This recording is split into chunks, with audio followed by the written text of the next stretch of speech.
पाकिस्तान में इस साल सर्दी की शिद्दत पूरे मुल्क में बहुत ज्यादा देखने में आई है और हो सकता है कि आपको इन दिनों घर से बाहर निकलने पर सांस लेने पर मुंह से धुआं निकलता भी नजर आया।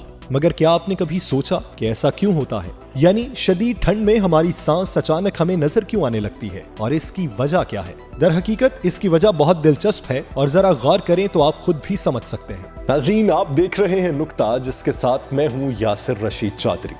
हमारी इस वीडियो को मुकम्मल देखिए। अगर पसंद आए तो हमारे चैनल को सब्सक्राइब कीजिए और बेल आइकन को दबाइए ताकि आपको लम्हा बलम्हा ऐसी मालूमाती वीडियोस पहुंचती रहे। बसूरत दीगर हमें अपनी राय से आगाह कीजिए।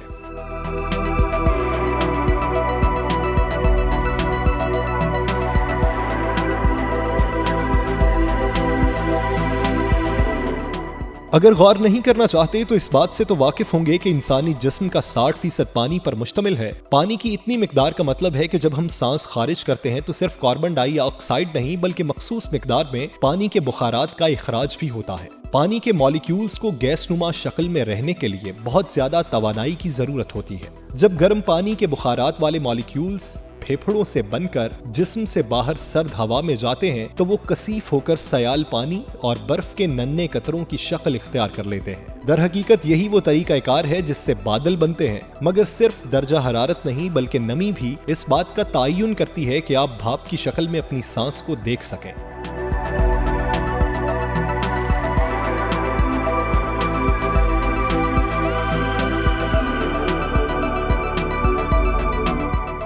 जब सांस में मौजूद पानी के बुखारात कसीफ होकर सयाल शक्ल इख्तियार करने के बाद दर्जा हरारत की इस सतह जिसमें हवा और पानी के बुखारात शबनम या औस में तब्दील होते हैं उससे टकराते हैं तो आपको अपनी सांस धुएं की शक्ल में नजर आने लगती है। यानी हवा में जितनी नमी होगी सांस को देखने का मौका भी उतना ही ज्यादा होगा, चाहे मौसम कुछ गर्म ही क्यों ना हो। इसके मुकाबले में मौसम खुश्क होने पर बाहर जितनी भी सर्दी हो सांस को देखने का मौका उतना ही कम होगा, क्योंकि सर्द और खुश्क हवा पानी के बुखारात को जज्ब कर लेती है।